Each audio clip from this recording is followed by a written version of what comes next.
Garrett Sullivan's hands trembled as he knelt before his daughter for the third time that evening, fingers working to straighten the collar of her blue dress. The fabric felt thin beneath his calloused palms, worn from 3 years of wear, let out twice at the seams where Claire's careful stitching had once held.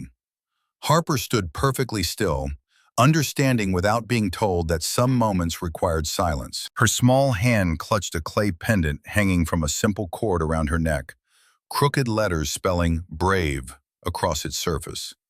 $283. Garrett had counted it that morning, bills smoothed flat on their kitchen table, the sum of 96 shifts spread across 3 months. The construction work paid his base, decent money for a licensed electrician when the jobs came steady. The restaurant work came after, washing dishes until 2 in the morning while Harper slept at Mrs. O'Brien's apartment down the hall. He'd sold his father's Ford F-150 in August, the truck that had carried him through 15 years of job sites, its bed scarred with tool marks and honest labor. All of it funneled toward this single evening, this one promise he'd sworn to keep. Harper's eyes lifted to meet his, dark brown like her mother's, holding that same quiet strength Claire had carried through the worst days. The question came soft. "Do you think Mom would be proud?" Garrett's throat constricted. 3 years had passed since Massachusetts General Hospital, since the last morphine drip, and Claire's final words whispered through cracked lips. The medical bills still arrived monthly, reminders of a battle lost, $67,000 in debt that no amount of overtime could erase fast enough. His phone had buzzed that afternoon with another notification, the 15th this month, each one a digital knife twist. He forced the smile, made it reach his eyes for Harper's sake. "Mom would be so proud, sweetheart. You look beautiful." What he didn't say, that beautiful cost more than he could afford. That the reservation at the Berkshire had required a credit card he'd opened specifically for this purpose, knowing he'd spend the next year paying it down. That in 14 days the bank would begin foreclosure proceedings on their small house in Dorchester, unless he found money he didn't have. The phone in his jacket pocket buzzed again as they stepped out into the October evening air. Garrett pulled it free, Harper's hand tucked safely in his, and the screen lit up with brutal clarity. Final notice. Foreclosure proceedings commence November 15th, 2023. Payment of $8,247 required within 14 days to halt action. First Colonial Bank. 14 days, 2 weeks, 336 hours before they lost the only home Harper had ever known, the house where Claire had painted the nursery yellow, where they'd measured Harper's height against the kitchen doorframe every birthday, where memories soaked into the walls like water into wood. Garrett deleted the message, pocketed the phone, squeezed Harper's hand. His voice came out steady despite everything. "Ready for the most special birthday dinner in Boston?" Harper nodded, her gap-toothed smile bright beneath the streetlights.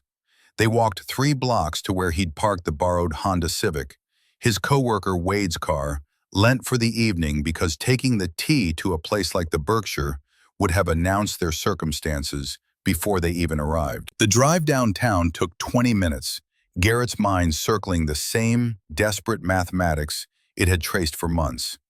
If the next 2 construction jobs came through, if he picked up weekend shifts at the restaurant, if he sold his tools, the good ones his grandfather had left him, the Milwaukee drill set worth maybe $500 to the right buyer, none of it added up to $8,247 in 14 days. Harper hummed beside him, some song from school, oblivious to the calculations consuming her father. That innocence felt both precious and unbearable. The Berkshire rose before them on Newbury Street, all glass and warm light spilling onto the sidewalk. Garrett had driven past it 100 times, never imagining he'd actually walk through those doors. The building dated back to the 1920s, renovated into something that straddled old Boston money and new tech wealth. Through the windows he could see white tablecloths, crystal stemware catching candlelight, Women in dresses that cost more than his monthly mortgage payment, men in suits that hadn't seen the inside of a department store. He pulled into a parking garage 2 blocks away, the attendant's eyes sliding over the 10-year-old Honda with barely concealed disdain. $15 for parking. Garrett paid it, felt the weight of every dollar leaving his wallet. Harper took his hand again as they walked back toward the restaurant. The evening had that autumn bite, cold enough that Garrett wished he'd brought Harper's heavier coat. But the blue dress needed to be seen, needed to be the centerpiece of this night. Claire had spent weeks on that dress, sitting at their kitchen table with fabric spread around her like a blue sea, working between chemo appointments when her hands still had the strength to hold a needle. The memory surfaced without warning. Claire, 3 months before she died, hunched over the sewing machine they'd bought at a yard sale, her bald head wrapped in the silk scarf Harper had picked out. The cancer had already spread to her lymph nodes by then, the doctors using words like palliative and comfortable in time. But Claire had kept sewing, determined to finish this one thing, this dress for a daughter who would need to remember that her mother had loved her fiercely. Garrett blinked hard against the burn behind his eyes. They reached the Berkshire's entrance, heavy glass doors with brass handles polished to a mirror shine.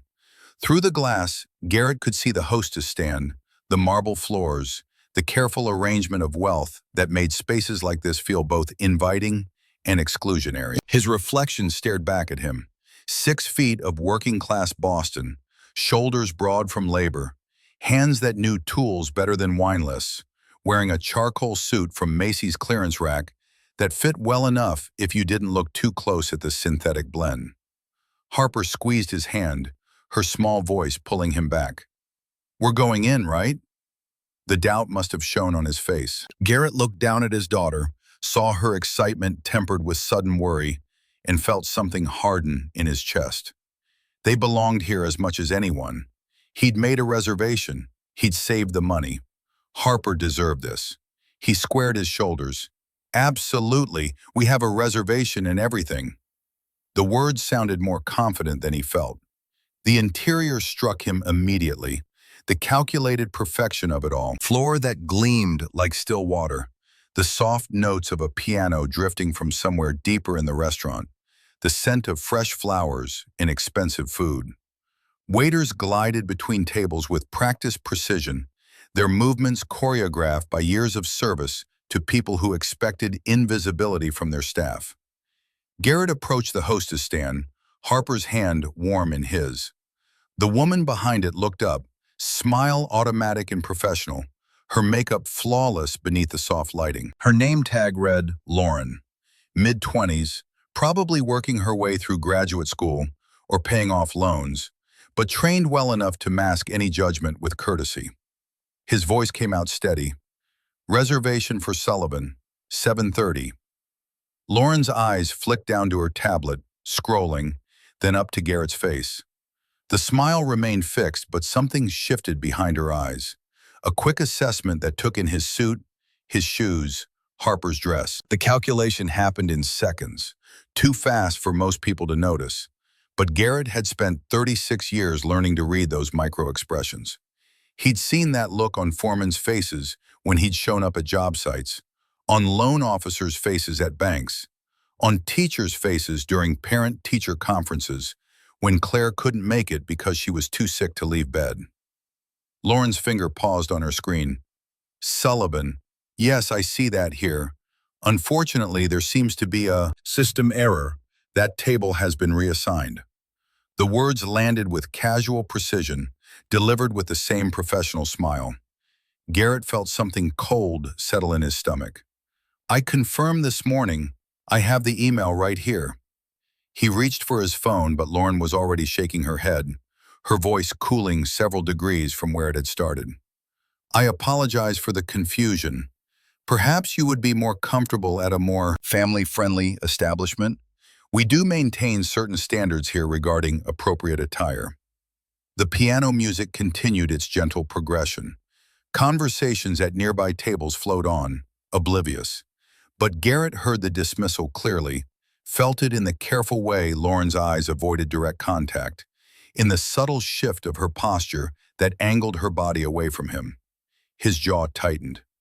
I wasn't informed of any dress code when I made the reservation. Lauren's smile remained painted in place. It's understood. Among our regular clientele. The phrase hung between them, heavy with implication. Among our regular clientele. Among people who belong here. Among people who don't need to be told what appropriate means because they already know. Because they've always known. Because their world and this world have always been the same world. A laugh cut through the ambient noise, sharp and deliberate. Garrett's head turned toward the sound. A man in his 50s, silver hair precisely cut, suit that probably cost $3,000, sitting at a table near the bar with two other men dressed with equal care. The man wasn't trying to be subtle. His voice pitched just loud enough to carry. This isn't a soup kitchen. His companions laughed, one of them already pulling out his phone, angling it toward Garrett and Harper with that casual cruelty that came from never having to consider consequences. Heat flooded Garrett's face. His free hand clenched into a fist at his side, years of construction work coiling in his forearm. But Harper's hand squeezed his, her body pressing closer against his leg, and he forced himself to breathe. The manager appeared as if summoned, materializing beside Lauren with that particular brand of authority that comes from years of gatekeeping. Richard Beaumont, according to his name tag, somewhere in his early 40s, hair slicked back with product that caught the light, suit tailored to emphasize a body maintained by personal trainers and expensive gym memberships. His smile never reached his eyes. The voice came out smooth as expensive scotch. Mr. Sullivan, I'm afraid there's been a misunderstanding. We maintain a certain atmosphere for our guests here at the Berkshire. I'm sure you understand that our standards— Garrett cut him off, voice low and controlled. I understand that I made a reservation, that I confirmed it this morning, that my daughter and I are here to celebrate her 8th birthday. That's what I understand. Richard's smile didn't waver, but his eyes went cold. Our dress code is quite clear to those familiar with establishments of this caliber. I'm afraid your current attire doesn't meet our requirements. Garrett looked down at himself. The suit he'd pressed that afternoon, the white shirt he'd bought specifically for tonight, the tie Claire had given him for their anniversary 5 years ago. Clean, presentable, not expensive, but respectful. He looked at Harper in her blue dress, her hair combed carefully, her shoes polished. When he looked back up at Richard, something must have shown in his face because the manager's posture shifted, became more rigid. But before Garrett could speak, before he could find words that wouldn't make this worse for Harper, before he could swallow his pride enough to just leave quietly, Harper's voice cut through everything else. Daddy, it's okay. We can leave. The words landed like a physical blow. Harper had watched her father work himself to exhaustion for 3 years, had learned to read the tension in his shoulders and the weight in his silences. She'd become older than she should have been, shouldering burdens no 8-year-old should carry. Her voice cracked on the last word.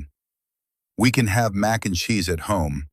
I like that better anyway. Garrett looked down at Harper, saw the tears she was fighting to hold back, saw her small hand clutching that clay pendant with the crooked letters, and something inside him shattered and reformed in the same instant. His daughter was trying to comfort him, to make this easier, to carry an adult's weight because she'd learned too young that the world was harder than it should be. He nodded, throat too tight for words, and turned toward the door. They'd go. They'd leave. He'd take Harper to the diner 3 blocks over, the one with the sticky menus and fluorescent lights, and they'd have mac and cheese, and he'd pretend this was what they'd planned all along. He'd broken his promise to Claire, failed to give Harper this one simple thing, but at least they'd leave with their dignity mostly intact. They'd taken 2 steps toward the exit when the sound stopped them. A chair scraping against marble, the noise cutting through the restaurant's careful ambiance like a blade. Every head turned. The piano player's hands stilled on the keys. Conversations died mid-sentence. A woman had risen from a table near the window, the VIP section where Boston's elite sat in carefully arranged privacy. Tall, perhaps 5'8", moving with the kind of confidence that came from never having to question whether she belonged anywhere. Dark hair pulled back in a style that managed to be both severe and elegant. Suit in charcoal gray that probably cost more than Garrett made in a month. Cut to emphasize power rather than femininity. She navigated between tables with purpose, her heels clicking against marble in the sudden quiet, and Garrett recognized her even before she got close. Everyone in Boston knew that face. It appeared regularly in the business section of the Globe, on Bloomberg television, in Forbes articles about self-made billionaires under 40. Alexandria Sterling, CEO and founder of Sterling Technologies, the company that had revolutionized corporate cybersecurity and artificial intelligence integration. Net worth somewhere north of $2 billion, according to the last article Garrett had seen. The woman business magazines called Boston's Iron Lady, known for her ruthless efficiency in boardrooms and her complete lack of patience for incompetence. She stopped directly in front of Richard Beaumont, and something in her expression made the manager's professional smile falter. Her voice carried that particular quality of authority that came from years of having her words treated as final. "What's happening here?" Richard recovered quickly, smile snapping back into place. "Ms. Sterling, we were just explaining our policies to these guests." She cut him off with a look. "What policies?" The restaurant had gone completely silent. Even the man who'd made the soup kitchen comment had stopped laughing, his phone still raised but forgotten in his hand. Richard's voice maintained its smooth professionalism. "Our dress code, our reservation system. I'm sure you understand that we must maintain certain standards." Alexandria Sterling's gaze shifted to Garrett, then to Harper, taking them in with a clinical assessment that felt different from Lauren's earlier judgment. When she looked back at Richard, something had changed in her expression. Her voice remained level, almost conversational, which made the words hit harder. "I'm wearing a $4,000 suit. This man is wearing clean, pressed clothes. His daughter is wearing a beautiful dress for her birthday. What specifically violates your dress code?" Richard opened his mouth, closed it, tried again. "Ms. Sterling, we maintain a certain atmosphere for our guests." That atmosphere. She let the word hang, heavy with contempt. "You mean the atmosphere where you judge people by their bank accounts instead of their character?" Richard's face flushed. "I assure you that's not—" Alexandria Sterling's voice cut through his protest like surgical steel. "Cancel my reservation." The words dropped into the silence like stones into still water. Lauren's face went pale. "I'm sorry, Miss Sterling. What?" "You heard me. Cancel my reservation. And cancel Sterling Technologies' corporate account, all $50,000 annually, effective immediately." Gasps rippled through the nearby tables. Richard's professional composure cracked, real panic flashing across his features. The Berkshire survived on corporate accounts like Sterling Technologies, relied on them for the steady revenue that allowed places like this to exist in a city where restaurant failure rates hovered near 70%. Alexandria Sterling turned to Garrett, and for the first time her expression softened slightly, though her eyes remained sharp. "What's your name?" Garrett found his voice. "Sullivan. Garrett Sullivan." She nodded once, then looked at Harper. "And what's your name, sweetheart?"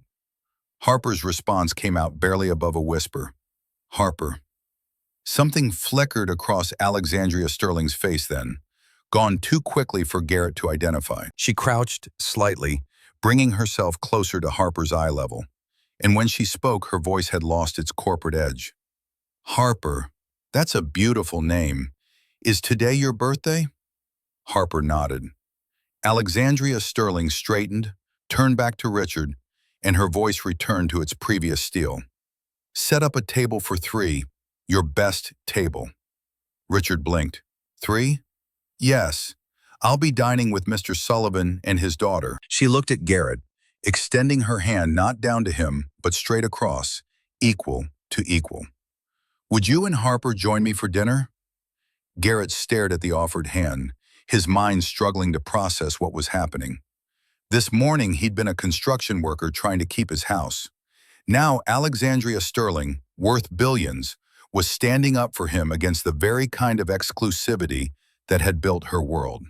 It made no sense. It had to be some kind of performance, some elaborate gesture that would turn into humiliation later, some wealthy person's idea of charity disguised as kindness. But Harper was looking up at him with hope returning to her face. And whatever Alexandria Sterling's motives, she'd done what he couldn't. She'd stood up to Richard Beaumont and won. Garrett took her hand, felt the firm grip of someone used to negotiating billion-dollar contracts. "Thank you, that's very kind." Within minutes, the entire atmosphere transformed. A table materialized in the center of the dining room, not hidden away but positioned prominently where everyone could see. Waiters who had previously avoided eye contact now hovered attentively. Water glasses appeared, bread baskets, leather-bound menus presented with flourishes. Throughout it all, Alexandria Sterling maintained her composed demeanor, as though orchestrating corporate coups over dinner reservations was a regular occurrence. The surrounding tables buzzed with whispered conversations and not-so-subtle glances. Phones captured the moment for social media, the story already spreading through Boston's interconnected networks of money and influence. Some diners looked embarrassed, suddenly conscious of their earlier laughter. Others appeared annoyed, as if an unspoken rule had been violated. A few gathered their things and left, making their displeasure known with pointed sighs and meaningful glares. Harper sat between Garrett and Alexandria, eyes wide as she took in the elaborate place settings, the array of silverware that seemed designed to intimidate rather than assist. Garrett recognized his own confusion reflected in his daughter's face.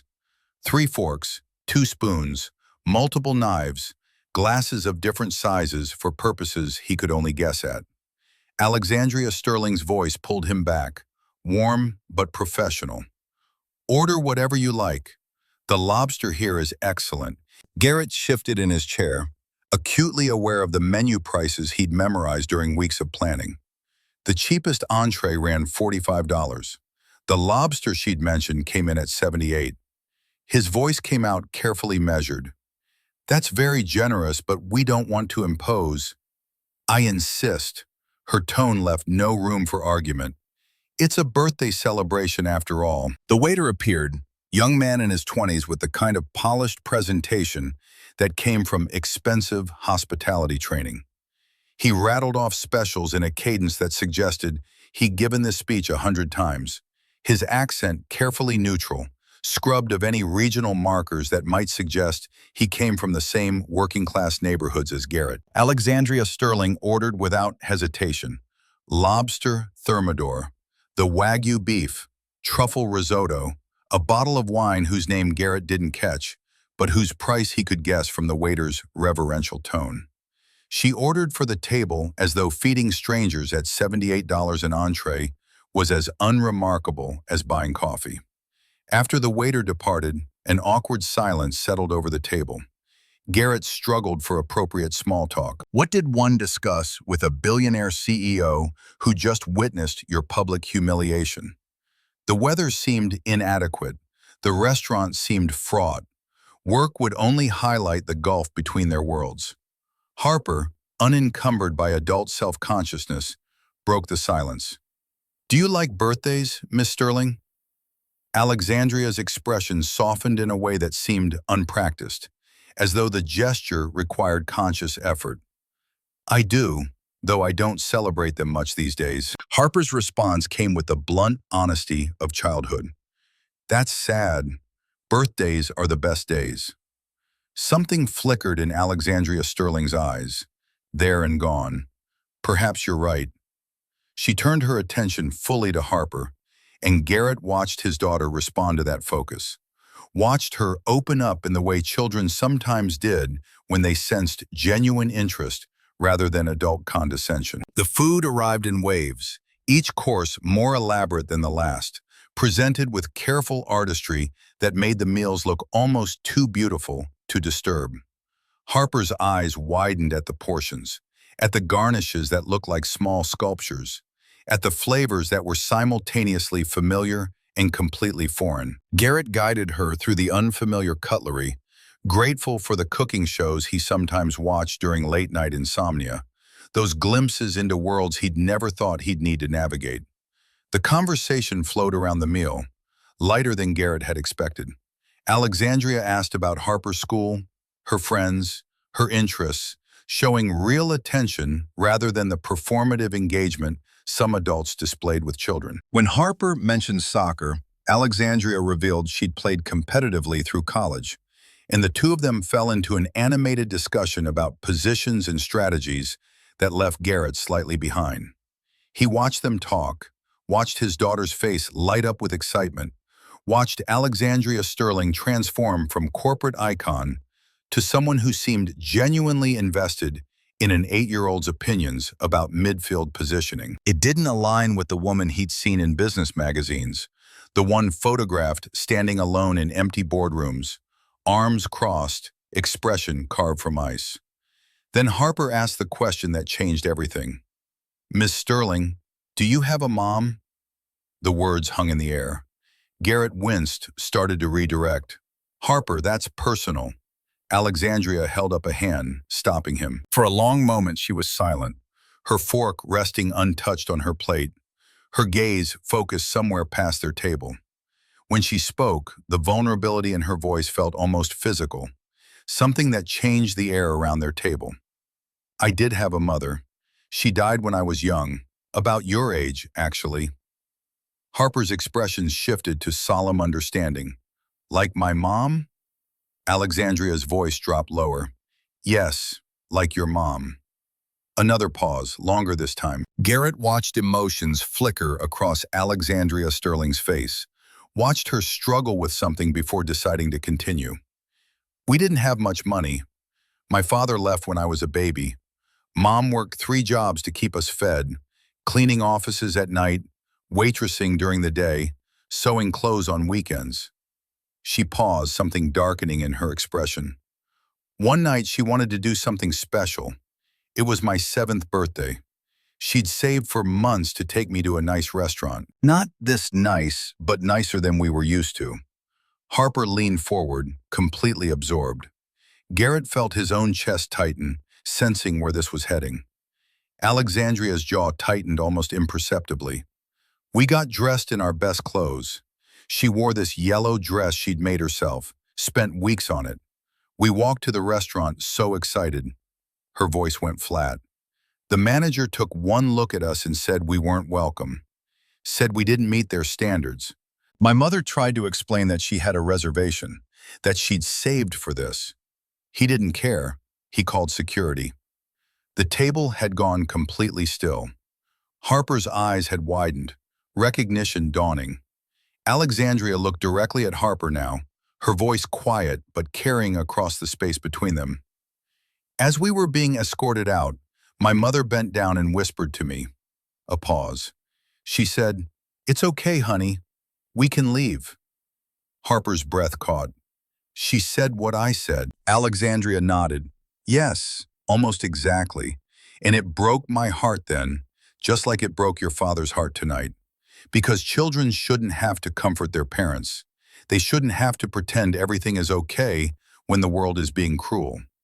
She straightened slightly, her professional composure trying to reassert itself, but not quite succeeding. "I made a promise that night. If I ever had power, if I ever had money, I would never let that happen to anyone else. I would never stand by and watch someone be humiliated for being poor." Her phone buzzed on the table, another in a series of messages she'd been discreetly ignoring throughout dinner. She glanced at it, then turned it face down with deliberate finality. "My mother died when I was 12, working the night shift, cleaning offices. Heart attack from exhaustion." Alexandria's voice had gone quiet again. "After that, I was in foster care until I turned 18. I didn't tell anyone about that night at the restaurant for years. It didn't fit the narrative people wanted. The scrappy entrepreneur, the tech genius, the self-made billionaire. But that night shaped everything I became." She looked at Harper, something softening in her expression. After college, I built my company from nothing. Every success, every milestone, I dedicated to her memory.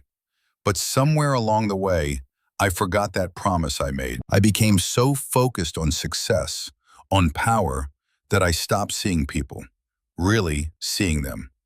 Her gaze shifted to include both Harper and Garrett. Until tonight, until I heard those exact same words again and remembered what it felt like to be that 7-year-old girl whose mother apologized for the world's cruelty. Garrett studied Alexandria Sterling's face, seeing past the wealth and power to something more complex underneath. She wasn't the ice lady the magazines portrayed. She was someone still trying to keep a promise to a mother who died too young, still fighting battles that had nothing to do with boardrooms and everything to do with dignity. His voice came out rougher than intended. Thank you for what you did, for standing up when you didn't have to. Alexandria met his eyes. I did have to. That's what I'm trying to explain. I've spent 20 years building an empire and forgetting why. You reminded me tonight what matters. Harper had been listening with the intense focus children brought to important moments, processing adult complexities through her own understanding. She pulled out a small notebook and stubby pencil from her purse, always carrying them, always ready to draw, and began sketching with fierce concentration, tongue caught between her teeth in the same way Claire used to work.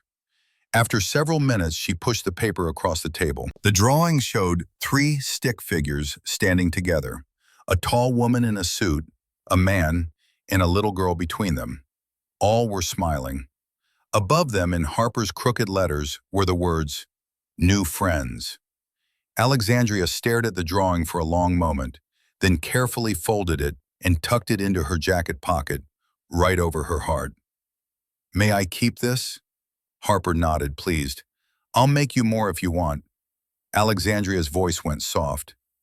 "I would like that very much." Dessert arrived. Chocolate souffle with 8 candles. The restaurant staff sang happy birthday, their voices filling the space with manufactured cheer that felt genuine enough for Harper's purposes. She blew out the candles, eyes closed tight for her wish, and the nearby tables erupted in applause that might have been sincere or might have been performance for Alexandria Sterling's benefit. Either way, Harper beamed. As the evening wound down, Garrett checked his watch and reality reasserted itself. 10:15. Harper had school tomorrow. He had a job site at 6 in the morning. His voice carried reluctance. "It's getting late. Harper needs to get to bed." Alexandria surprised him again. "Let me drive you home. I insist." Garrett started to protest but stopped at the look in her eyes. This wasn't about charity or obligation. This was about something else, something neither of them had quite named yet. Outside, her driver waited with a sleek black Mercedes, the kind of vehicle Garrett saw in driveways of houses he'd never be invited into. They settled into leather seats that smelled like expensive things, Harper's eyes already growing heavy against his shoulder, the emotional toll of the evening catching up with her small body. Garrett gave the address, Dorchester, working-class Boston, far from the world they just left behind. As they drove, Alexandria kept her gaze on the passing city lights, allowing him the privacy that came with not being watched. After several minutes of silence, her voice broke through. "I meant what I said in there. Your daughter reminded me of something important tonight, something I'd forgotten." Garrett turned his head slightly, keeping Harper's weight balanced against him. "What's that?" Alexandria's expression remained fixed on the window. "That we're all just people trying to make our way through this world, some with advantages, some without, but all deserving of basic respect. That dignity shouldn't come with a price tag." The car stopped in front of Garrett's house. 2-story, white with blue trim, small but well-maintained despite its peeling paint and uneven porch steps. Through the living room window, papers were spread across the kitchen table, bills he'd been sorting through that afternoon, trying to find solutions that didn't exist. Garrett gently woke Harper. "We're home, Princess." As they exited the car, Alexandria remained seated, but rolled down her window. When Garrett turned back, he found her expression unreadable in the dim light. Her voice carried careful weight. "Garrett, I have a proposition for you. A business proposition. Would you be willing to meet with me tomorrow?" Monday, 1 o'clock. Suspicion flared immediately in Garrett's chest. Business proposition. Rich people didn't offer business propositions to electricians they just met, unless there was an angle he couldn't see yet. His voice came out flat. "What kind of proposition?" Alexandria's response was measured. "One that honors your wife's memory, and my mother's. I want to establish a foundation to help single parents who are struggling financially while raising their children alone. I want you to run it." The words took several seconds to process. Garrett stared at her, trying to find the catch, the hidden cost, the strings that had to be attached. "What would this have to do with me?" Even as he asked, he knew how defensive he sounded. Alexandria's gaze remained steady. "You have first-hand experience with the challenges. You understand the struggle in ways I never could, despite my background. I can provide funding, resources, connections, but you would be the heart of it, the authentic voice and vision." Garrett shook his head, feeling the familiar weight of inadequacy. "I don't have any experience running a foundation. I'm an electrician. I wire buildings for a living." Something shifted in Alexandria Sterling's expression. "You're more than your job title. You've navigated impossible circumstances with dignity. You've raised a remarkable daughter while working multiple jobs and facing financial ruin. That's exactly the perspective this foundation needs." The proposal hung between them, too large for Garrett to fully grasp in the moment. Behind him, Harper leaned against his leg, exhaustion making her sway slightly. Alexandria seemed to sense his overwhelm. "Think about it. Meet me tomorrow just to talk. No commitment. Sterling Technologies, downtown, State Street. Ask for me at reception." She paused, then added with unusual gentleness, "This isn't charity, Garrett. It's partnership based on mutual respect and complementary strengths. You'd be helping me as much as I'd be helping you." Garrett weighed his options, dignity against survival. The calculation didn't take long when Harper's weight pressed against his leg, and 14 days hung over his head like a guillotine. Finally, he managed, "I'll think about it." Alexandria nodded as though that was all she'd expected. "That's all I ask. Monday, 1 o'clock. As the Mercedes pulled away, Harper tugged at Garrett's hand.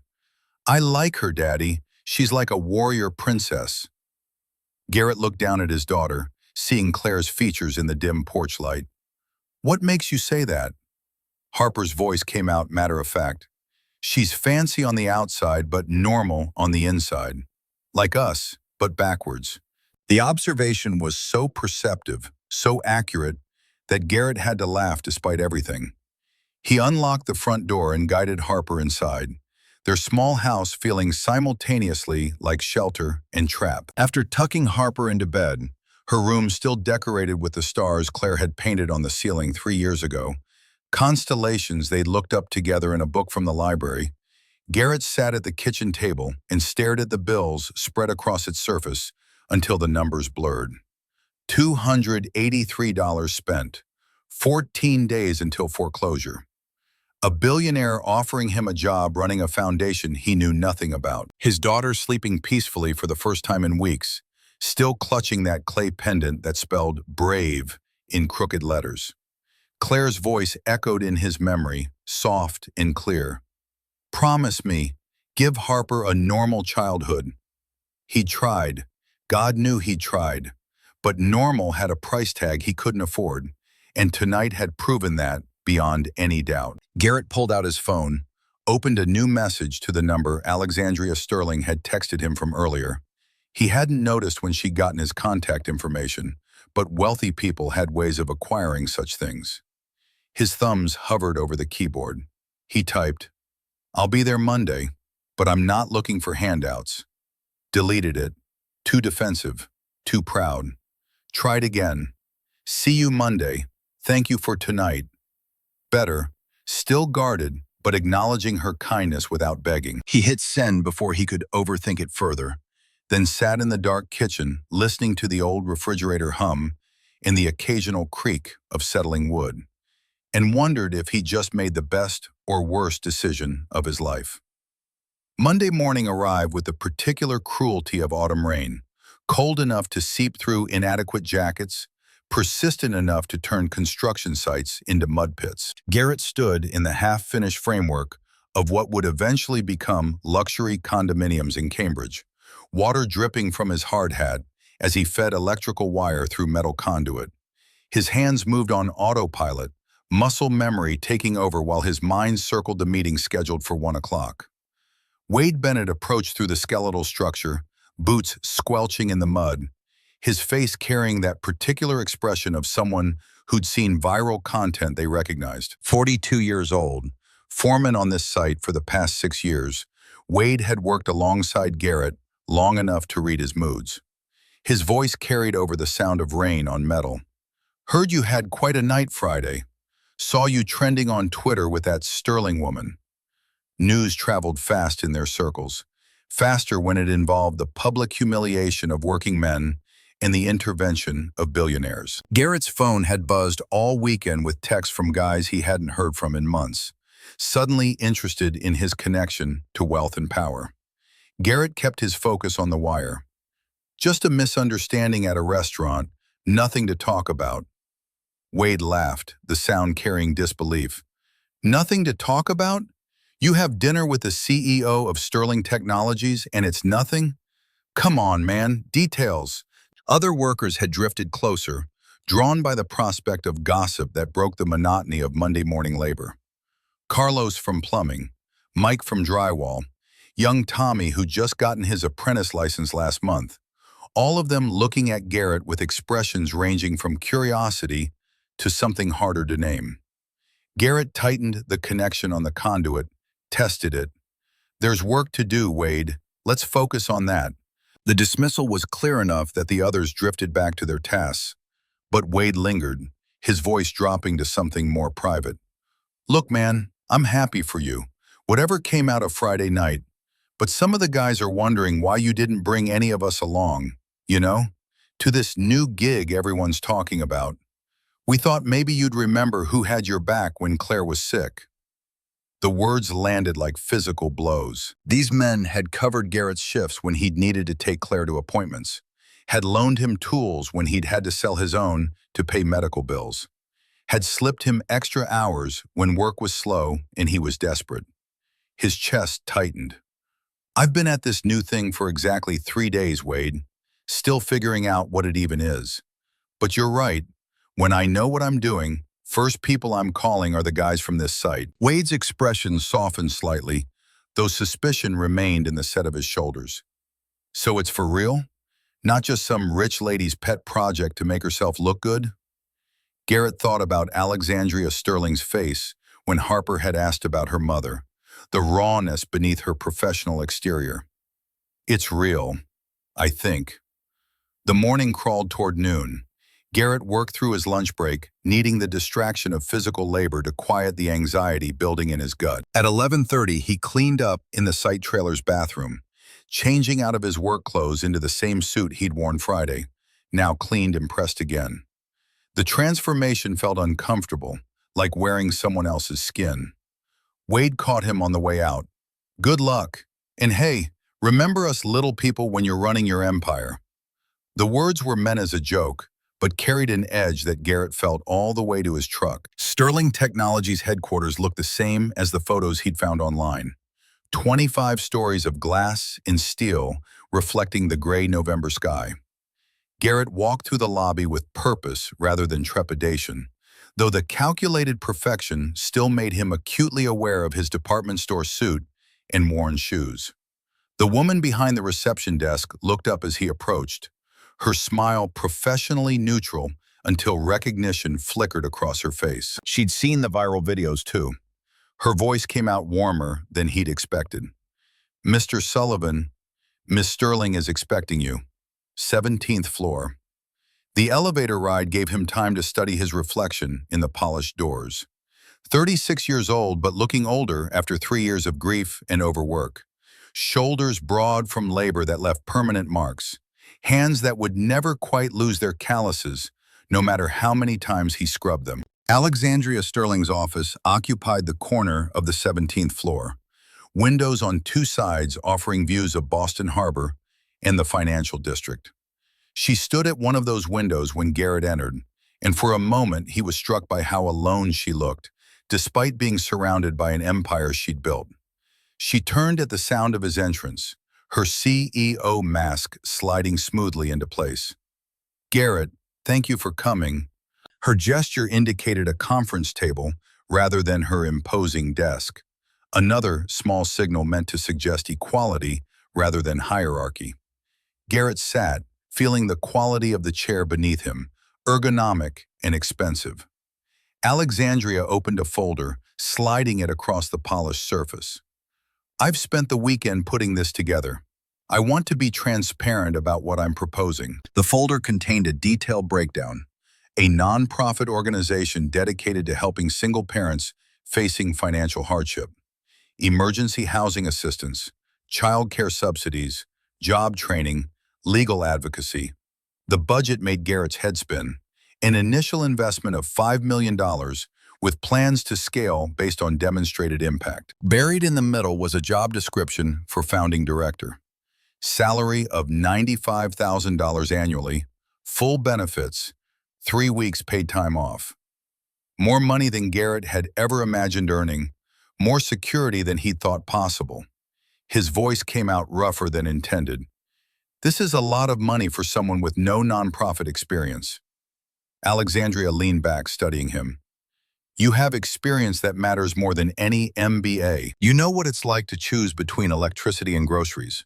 You understand the humiliation of being judged for circumstances beyond your control. That's the expertise this foundation needs." Garrett's fingers traced the edge of the folder. "And my house? Did you have someone look into my finances after seeing that notice through my window?" The question came out harder than he'd intended, but he needed to know how deep her research had gone. Alexandria's expression didn't change. "I saw it through your window.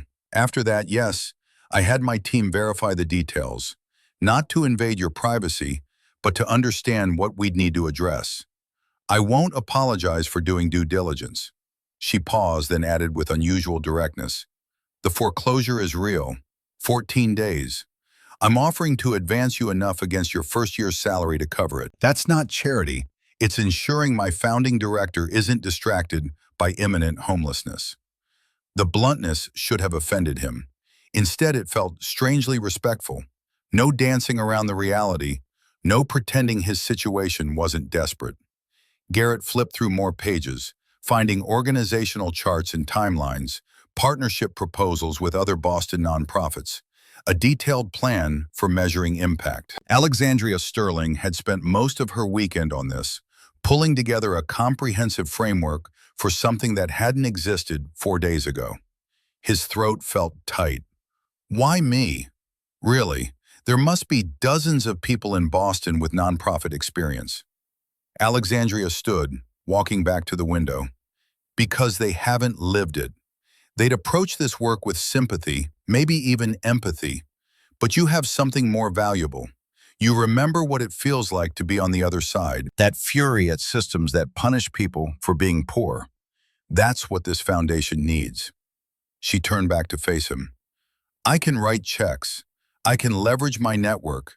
I can open doors. But I can't provide the authentic voice that makes this work matter. That's what you bring."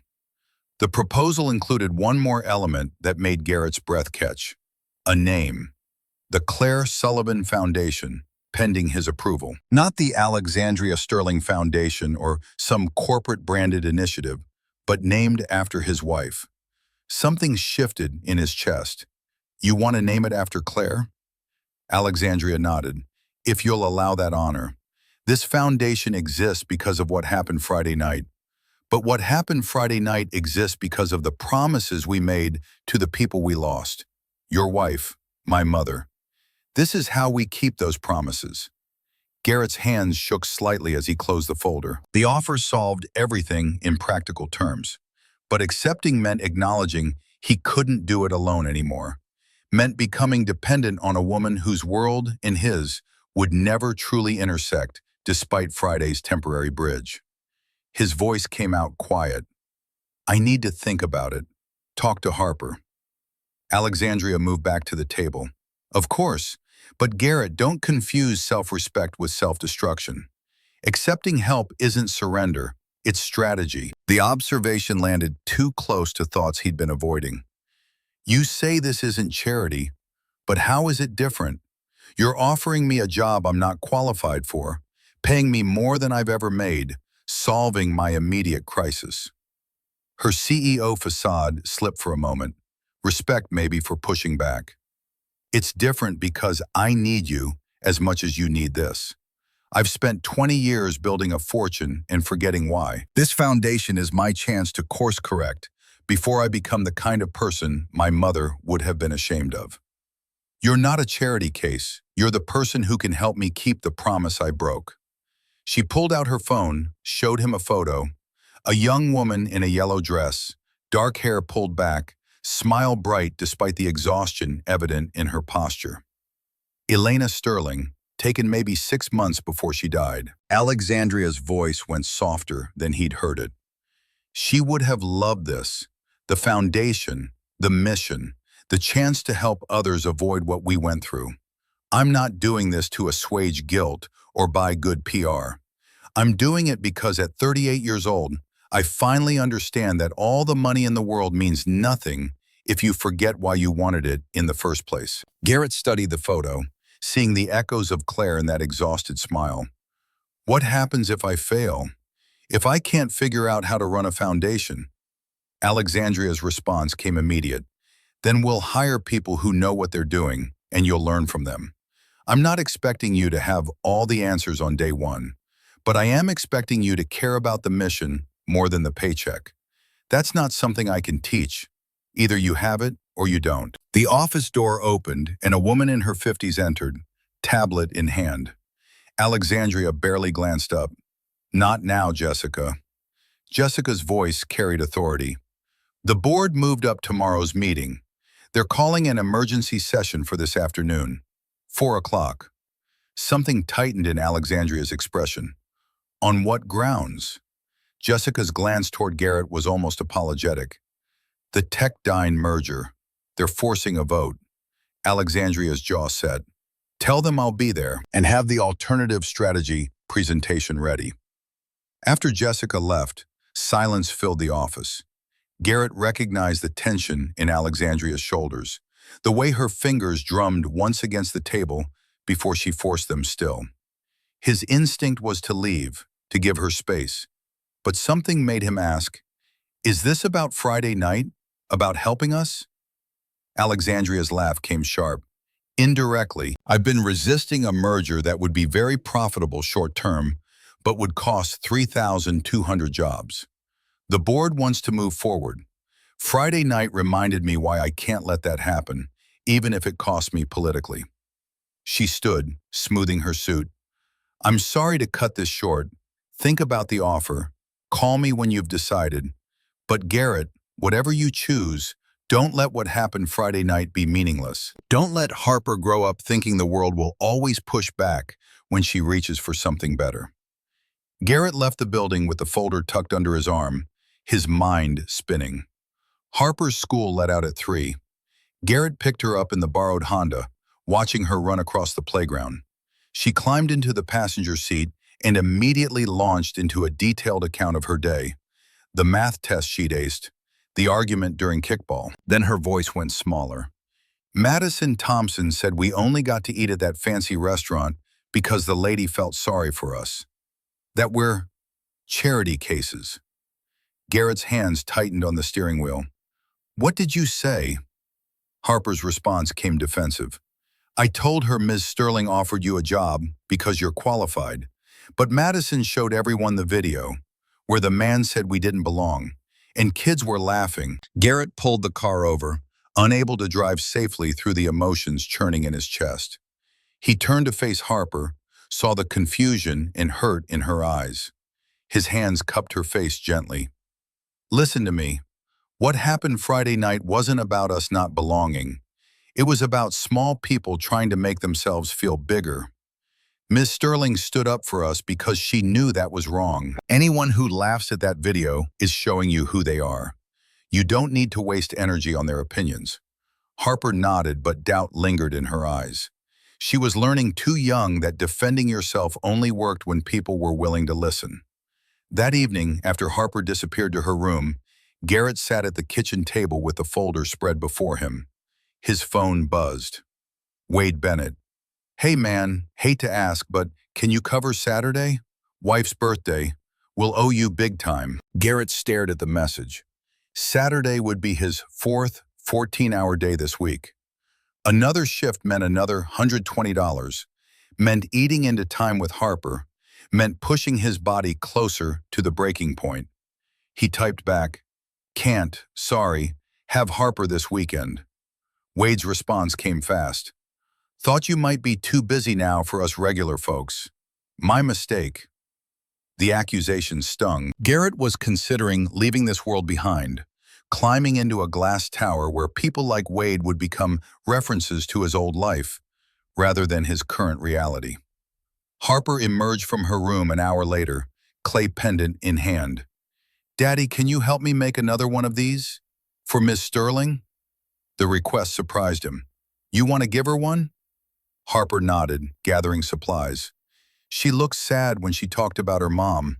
I thought maybe Brave would help her too. Garrett helped his daughter shape the clay, their hands working together. While the pendant dried, Harper asked the question he'd been dreading. Are you going to take the job Miss Sterling offered?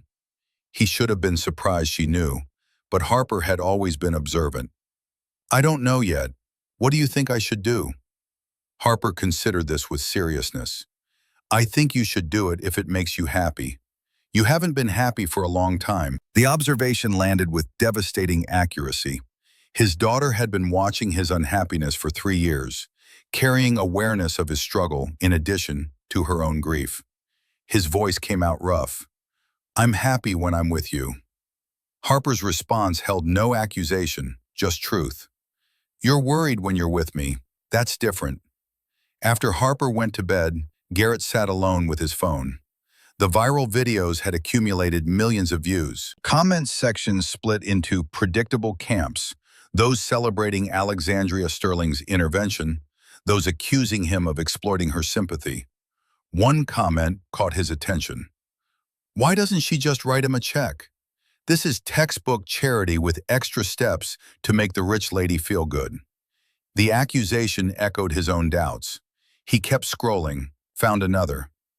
Dude's probably going to milk this for everything he can. Garrett closed the browser, nausea rising. Whatever he decided, half the world would judge him for it. His phone rang. Alexandria Sterling. Her voice came through clear. I apologize for calling so late. I wanted to let you know about something that might affect your decision. Garrett's chest tightened. What happened? A pause. The board voted this afternoon. They're putting my position as CEO up for review. 6 months to prove the alternative strategy works, or I'm out. The foundation is legally separate from Sterling Technologies, so your job and funding are secure regardless. But I wanted you to know that taking this position might mean associating with someone who's about to become very unpopular in corporate circles. The honesty surprised him. Why are you telling me this? Her voice carried exhaustion. Because you deserve to know what you're walking into. This foundation isn't just about helping families. It's about proving that business can be profitable without being predatory. If I fail, if the board removes me, the narrative will be that compassion doesn't work in capitalism. Your success or failure will become part of that story. After she hung up, Garrett sat in the dark and thought about promises. The one he'd made to Claire. The one Alexandria Sterling had made to her mother. The one he'd made to himself about never needing rescue. Some promises, he realized, were impossible to keep alone. Tuesday morning, he called Alexandria Sterling's office.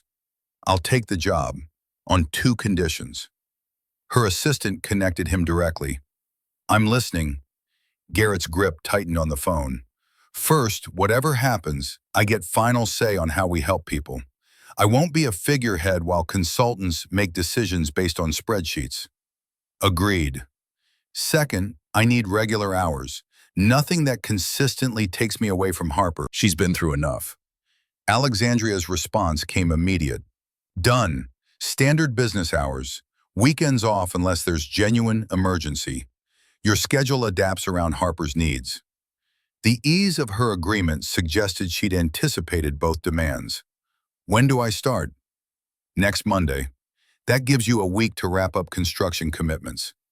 Garrett thought about the job site, Wade's accusation. "I need to give Wade 2 weeks' notice. It's the right thing to do." A pause, then. "I respect that. But Garrett, the foreclosure doesn't wait for ethical gestures. Let me advance you enough to handle that immediately." He weighed dignity against survival. Survival won this time. His voice came out quiet. "Thank you. Don't thank me, just make this foundation matter." The next 2 weeks passed in transitions. Garrett worked out his notice, Wade's resentment thawing when Garrett recommended 3 guys from the crew for future foundation hiring. The foreclosure was halted with a payment that bought him breathing room for the first time in 3 years. Harper's mood improved as Madison Thompson's taunts lost their power. But Garrett worried about the shallowness of that social victory, about his daughter learning that respect came from job titles rather than character. Alexandria proved surprisingly hands-on during the transition. She met with Garrett 3 times that first week, reviewing nonprofit regulations, introducing him to Boston's philanthropic community, walking him through financial mechanisms. Her teaching style was direct and occasionally brutal. She had no patience for inefficiency, but underneath was genuine investment in making him succeed. On his final day at the construction site, the crew threw him an impromptu goodbye. Beer in plastic cups, pizza from the corner place. Wade's toast carried sincerity alongside lingering hurt. To Garrett, "Hope you remember where you came from." The assumption stung, but Garrett understood it. He was crossing a boundary that wasn't supposed to be crossable. His final words to the crew, "First person the foundation hires outside administrative staff is coming from this site. That's a promise." Monday arrived with December cold. Garrett drove to the foundation's office in South Boston, a small suite in a building that split the difference between corporate and community. 2 rooms, bathroom, kitchenette, clean and functional. Amanda Warren waited in the outer office, a woman in her late 30s with 15 years in nonprofit work. Her handshake was firm. "Miss Sterling speaks highly of you. I'm looking forward to working together." The first week involved learning systems Garrett had never imagined needing. Grant writing, compliance regulations, donor cultivation, impact measurement. Amanda proved invaluable, patient with his questions while maintaining standards. By Friday, they'd processed applications from 12 families, approved emergency assistance for 5, begun developing partnerships with 3 Boston nonprofits. Friday afternoon brought their first major client interview. Natalie Ford, 34, widow with 3 children. Her husband had died 6 months earlier in a construction accident. The company had denied workers' compensation, citing a technical violation Natalie insisted her husband hadn't committed. Garrett recognized the hollow exhaustion in Natalie's eyes, the particular desperation of someone who'd done everything right and still ended up crushed. His voice came gentle. "Tell me what you need." Natalie's story poured out, bills piling up, rent falling behind, her 13-year-old talking about dropping out to work. She clutched papers, medical examiner reports, safety inspection records, witness statements. When she finished, her voice broke. "I know this sounds like excuses. That's what the insurance company keeps saying. But he was careful. He followed every rule." Garrett leaned forward. "I believe you. And I've been exactly where you are, fighting companies that have teams of lawyers while you're scrambling to keep the lights on. We're going to help. Legal fees, rent assistance, Groceries. You're not alone anymore. Natalie's tears came fast, relief and disbelief mixing. His phone buzzed later with a text from Alexandria. How was your first week? Garrett typed. Harder than I expected, better than I hoped. Thank you for believing I could do this. Her response. You're doing exactly what I knew you would. Seeing the people behind the paperwork. That's what makes this work matter. Saturday evening, Harper asked if they could invite Alexandria over. She'd finished the pendant and wanted to give it to her. Garrett texted, would you and Harper be able to repay your dinner kindness? Nothing fancy, just home cooking Saturday evening if you're available. Alexandria's response came quick. I'd love that. What time? The casual acceptance felt significant. A billionaire choosing to spend her Saturday in Dorchester rather than whatever corporate obligations normally filled her calendar. Alexandria arrived at 6, dressed down in jeans and a cashmere sweater, casual enough to suggest she'd made effort to fit his world.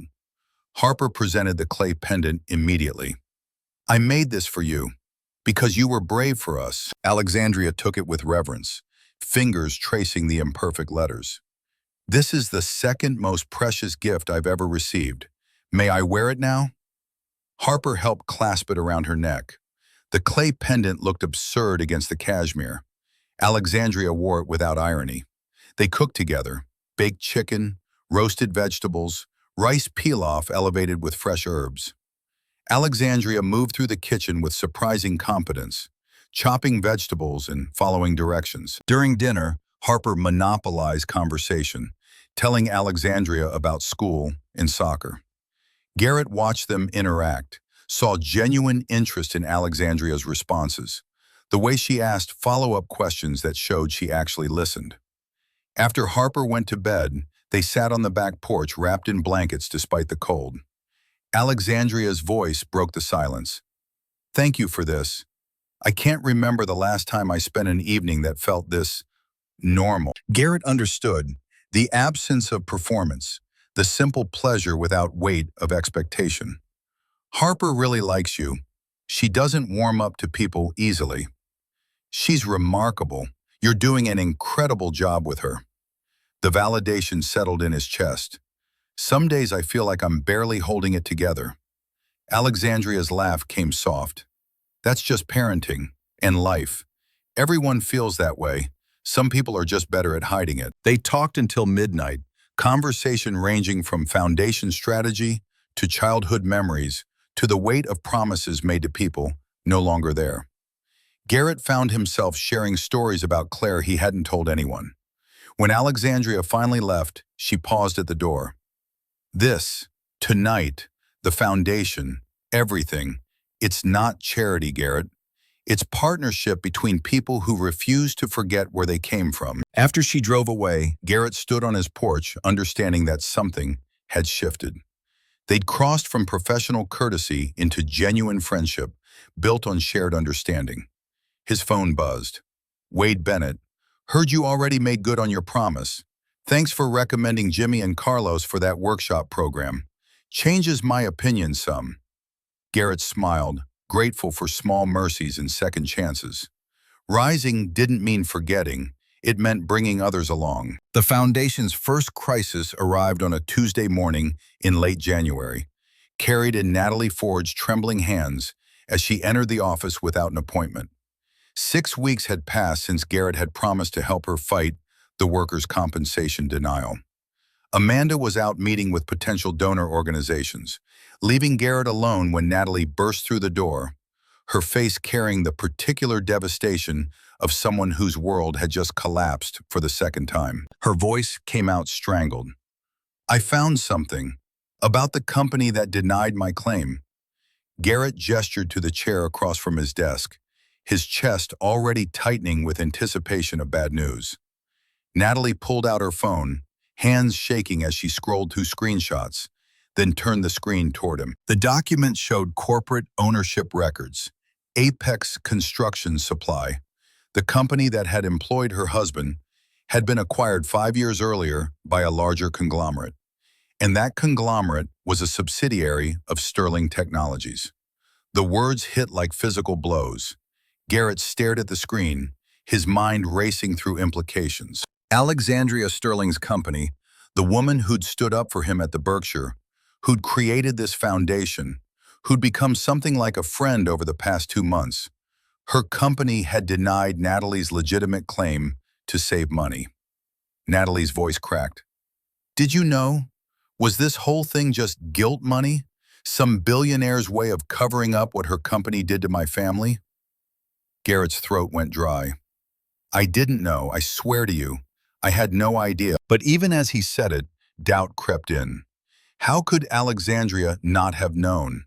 Sterling Technologies was worth billions, but how many subsidiaries could one person track?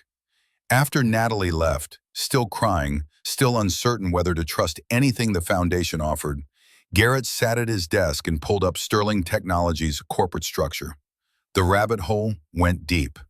Apex Construction Supply was owned by BuildRight Holdings, which was owned by Sterling Industrial Solutions, which was a division of Sterling Technologies acquired in 2018. 5 years ago, before Alexandria had taken full control of the company, but still part of her empire now. He kept digging, found more. Workers' compensation denials weren't isolated to Natalie's case. Over the past 8 years, Sterling Industrial Solutions had systematically denied 47 claims using technical violations and legal loopholes. $11.8 million saved by exploiting grieving families, by finding excuses to avoid paying what was owed to workers who'd been injured or killed. Garrett's hands clenched into fists. He defended Alexandria to Wade, to the viral video commenters, to his own doubts. He'd believed her story about keeping promises to her mother, about building a foundation that honored the dignity of working people. And all along, her company had been grinding those same people into dust to pad quarterly earnings reports. His phone was in his hand before conscious thought caught up, dialing Alexandria's direct line. She answered on the second ring, her voice carrying the distracted tone of someone managing multiple tasks. Garrett, what's wrong? His voice came out hard. Did you know your company denied death benefits to Natalie Ford's husband? Silence on the other end, long enough that Garrett almost thought the call had dropped. Then, what? Apex Construction Supply, your subsidiary. They denied her workers' comp claim 5 years ago when her husband died. Did you know? Alexandria's voice changed, going from distracted to sharp. No, I didn't know. Apex is part of Sterling Industrial Solutions. That was acquired before I had full operational control. What are you talking about? Garrett's anger built despite her denial. I'm talking about 47 cases over 8 years. Almost $12 million in legitimate claims denied using technicalities. I'm talking about the foundation being built on money saved by destroying families like Natalie's. The words hung between them, accusation and hurt mixing together. Garrett could hear Alexandria's breathing on the other end, controlled but tight. Her response came measured. Send me everything you found, every case, every document. I'll look into it immediately. That's it? You'll look into it? Alexandria's voice gained an edge. What do you want me to say, Garrett? That I personally reviewed every operational decision of every subsidiary? That's not how corporations work at this scale. But if what you're telling me is true, it's unacceptable, and I'll fix it. Garrett's laugh came bitter. Fix it? Like you fixed my foreclosure? Throwing money at problems you created doesn't fix them. It just makes you feel better about causing them. The silence that followed felt like a chasm opening. When Alexandria spoke again, her voice had gone cold in the way that probably made executives tremble. I understand you're angry. You have every right to be. But don't make the mistake of thinking I'm the same as the system I inherited. Send me the documentation. We'll handle this. She hung up before Garrett could respond. He sat in the empty office, staring at his phone, feeling the foundation of trust he'd built over 2 months crack under institutional betrayal. How could he keep running a foundation funded by the same company that had destroyed the people they were supposed to help?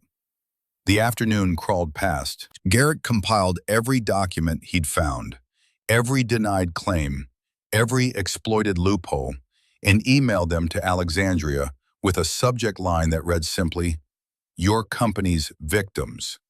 The hostility was intentional, designed to cut through corporate doublespeak and force confrontation with ugly truth. Harper's school called at 2:30. She'd been in a fight, not physical, but loud enough to disrupt class. Madison Thompson again, apparently emboldened by some new information her parents had shared about foundations being tax shelters for the wealthy. Harper had defended Garrett and Claire's Promise Foundation with enough volume that the principal felt intervention was necessary. Garrett picked her up early, saw the defiance still burning in her eyes mixed with tears she refused to shed. In the car, she crossed her arms and stared out the window. His voice came gentle. "Want to tell me what happened?" Harper's response emerged clipped. "Madison said you're only helping people because Ms. Sterling pays you to make her look good, that it's all fake." I told her she was wrong. The echo of his own doubts in his daughter's defense felt like a knife between his ribs. What did Madison say to that? She said her dad looked up Sterling Technologies and they're mean to workers. That Miss Sterling is a bad person pretending to be good. Garrett pulled the car over, unable to drive safely through the emotions churning in his chest. He turned to face Harper, saw the confusion in her eyes, the desperate need to believe in the narrative they'd built, that good people existed and second chances mattered. His voice came out rougher than intended. Sometimes the truth is complicated. People can do good things and bad things at the same time. Miss Sterling is trying to help, I think, but her company has hurt people too. We're trying to figure out how to make that right. Harper's tears finally spilled over. So Madison was right? It is all fake? No, the foundation is real. The help we're giving families is real. But nothing is simple, kiddo. Nothing is just good guys and bad guys. The conversation left both of them drained. That evening, Garrett made dinner on autopilot while Harper did homework in unusual silence. His phone stayed quiet. No response from Alexandria to the documentation he'd sent. No acknowledgement of the crisis they were facing. At 8 o'clock, his doorbell rang. Alexandria stood on his porch in the January cold, her face showing strain he'd never seen before. Her sharp edges had softened into something that looked like genuine anguish. Her voice came hoarse. "Can we talk?" Garrett stepped aside, let her in. Harper looked up from the couch, recognition and uncertainty crossing her face. Alexandria managed a smile that didn't reach her eyes. "Hi, Harper. Is it okay if I borrow your dad for a few minutes?" Harper nodded, then returned pointedly to her book. But Garrett could see her attention divided. In the kitchen, Alexandria leaned against the counter, her usual perfect posture sagging. "I spent the afternoon going through every case you sent. You were right, 47 denials, almost all of them legitimate claims that got buried under technicalities. It happened under my CFO at the time, a man I fired 2 years ago for unrelated issues. But that doesn't matter. It was my company, my responsibility." Garrett's arms crossed defensively. "So what now? You write some checks and everything's fine?" Alexandria's eyes flashed. "No, nothing's fine. But I'm proposing we make it as right as we can. $15 million in a compensation fund for every denied claim. Original amount plus interest plus damages. Independent review board to prevent future denials. Public acknowledgement of the failures in policy reform across all subsidiaries." The scope of the proposal momentarily stunned him. "Your board will never approve that. They don't have a choice. I'm using executive authority to bypass them. They can fire me afterward if they want, but this happens first." Garrett studied her face, looking for the corporate calculation that would reveal this as damage control. What he saw instead was someone wrestling with the same moral complexity he'd been drowning in all afternoon. His voice softened slightly. "This will destroy you. Professionally, the board will vote you out." Alexandria's laugh came hollow. "Maybe.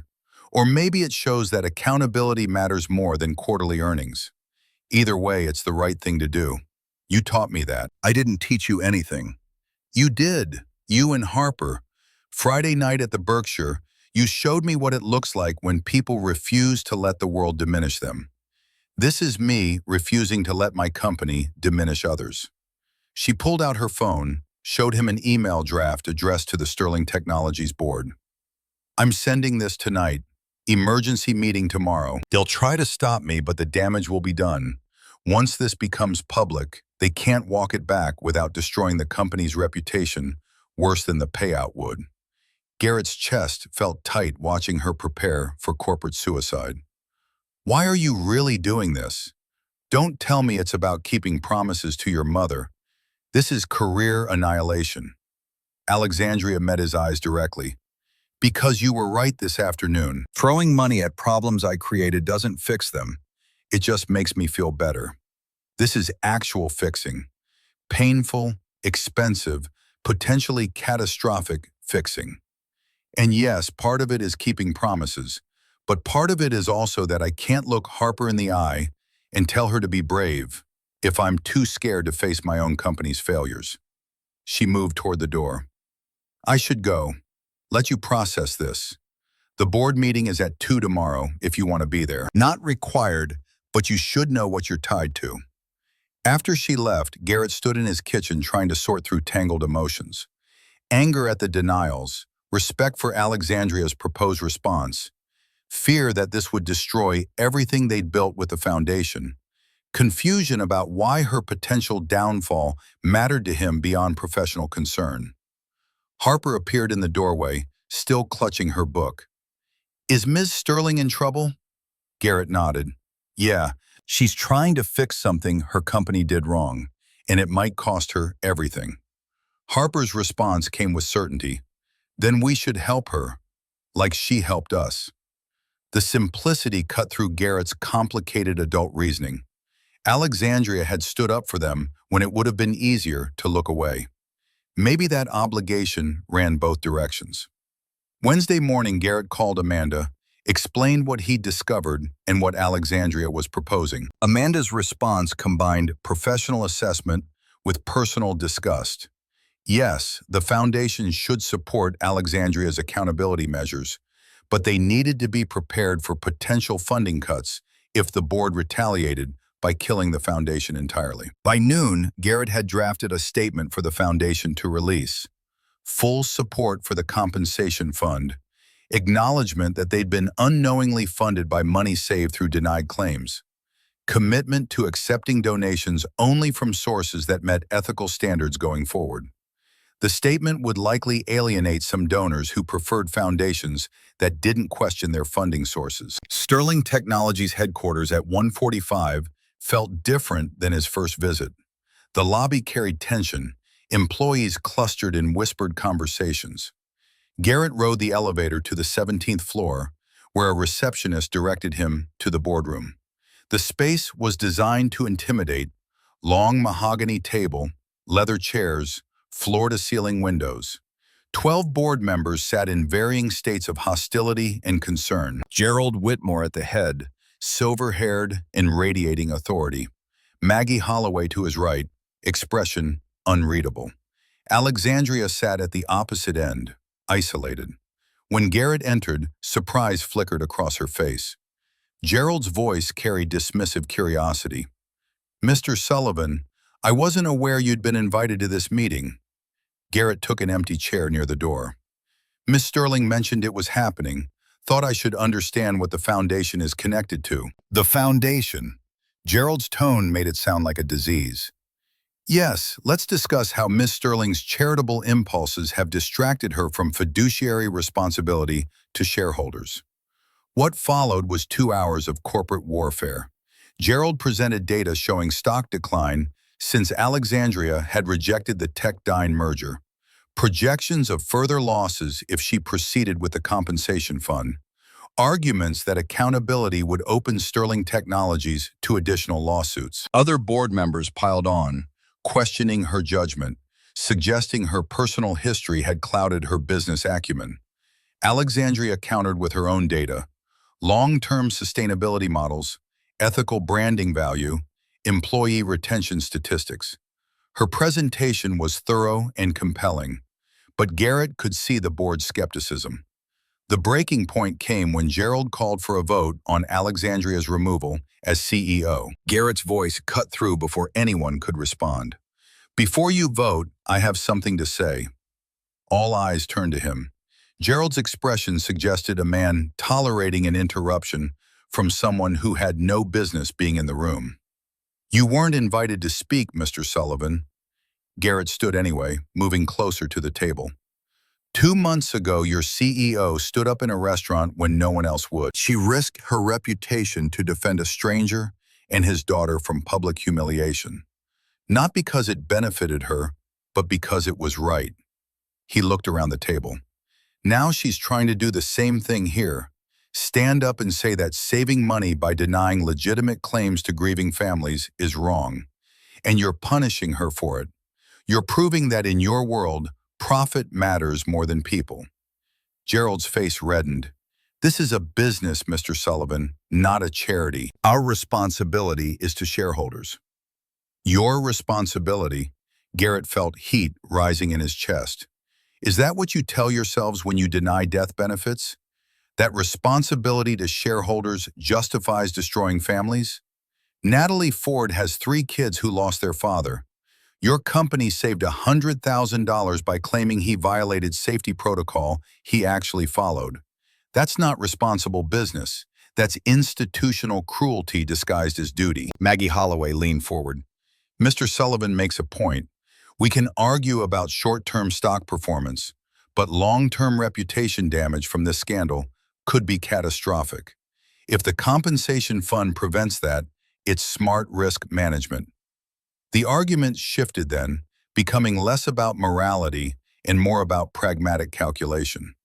Not the outcome Garrett had hoped for, but he'd take whatever prevented them from destroying Alexandria. The final vote came at 4:30.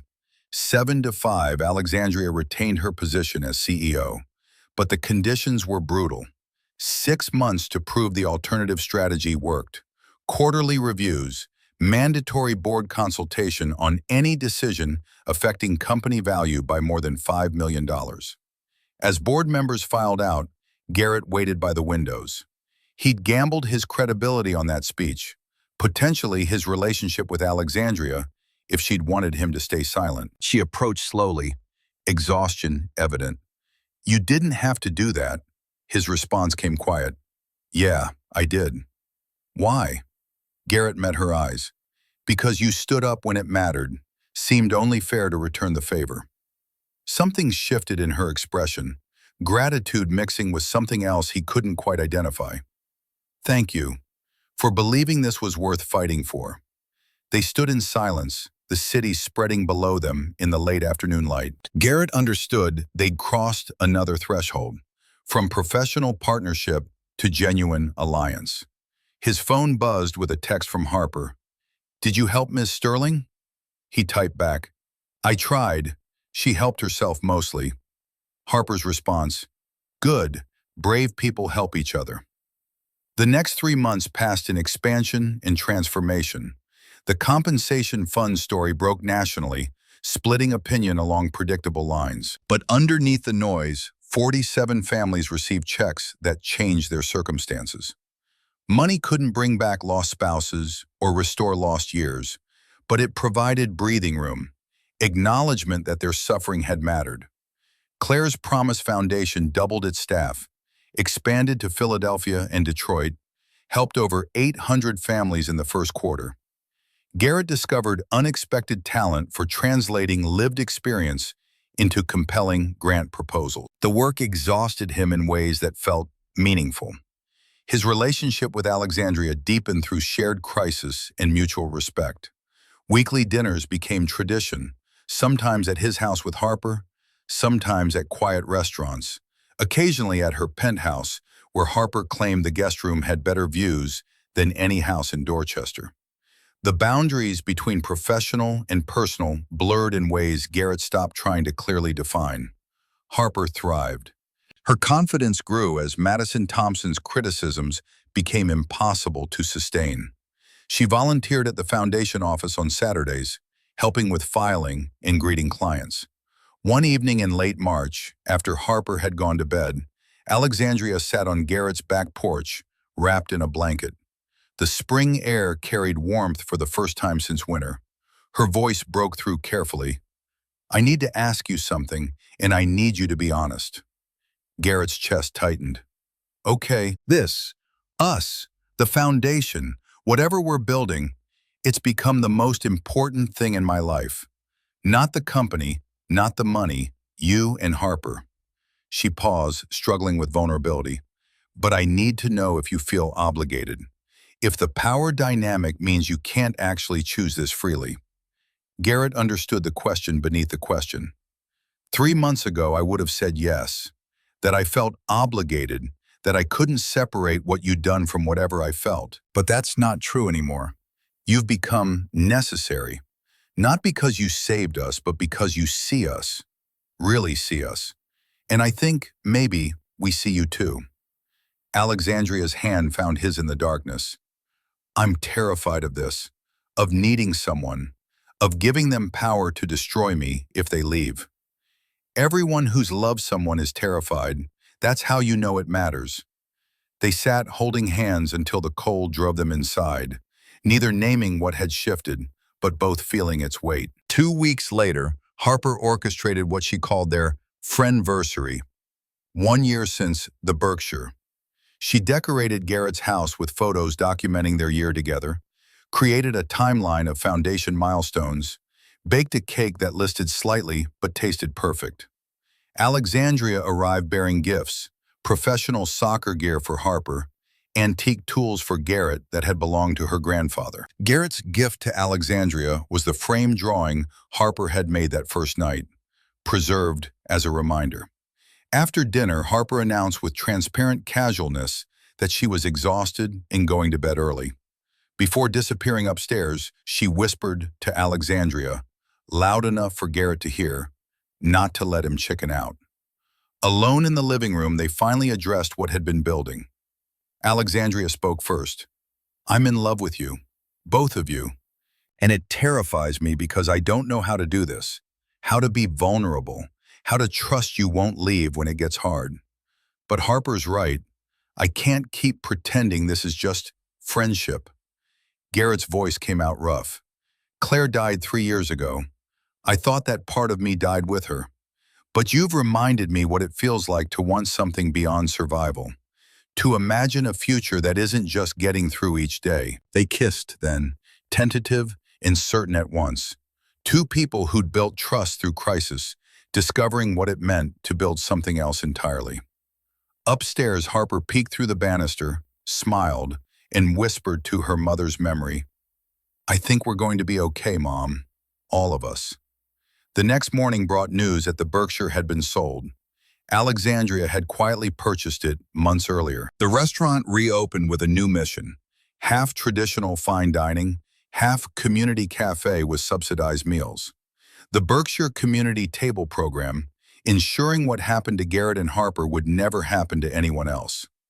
Richard Beaumont had been hired back as general manager, not as reward, but redemption.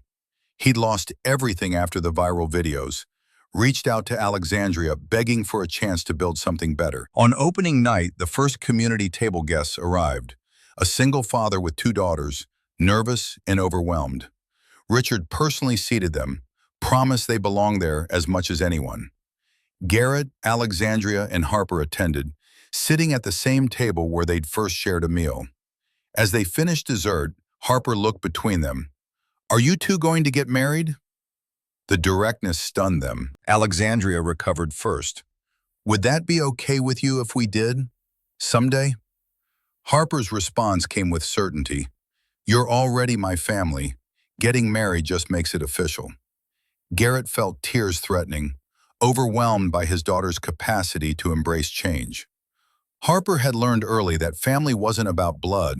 It was about who stayed when leaving would have been easier. That night, after Harper fell asleep between them during a movie, Garrett carried his daughter to bed while Alexandria tidied the kitchen. When he returned, he found her at the sink, staring out the window. Her voice came quiet.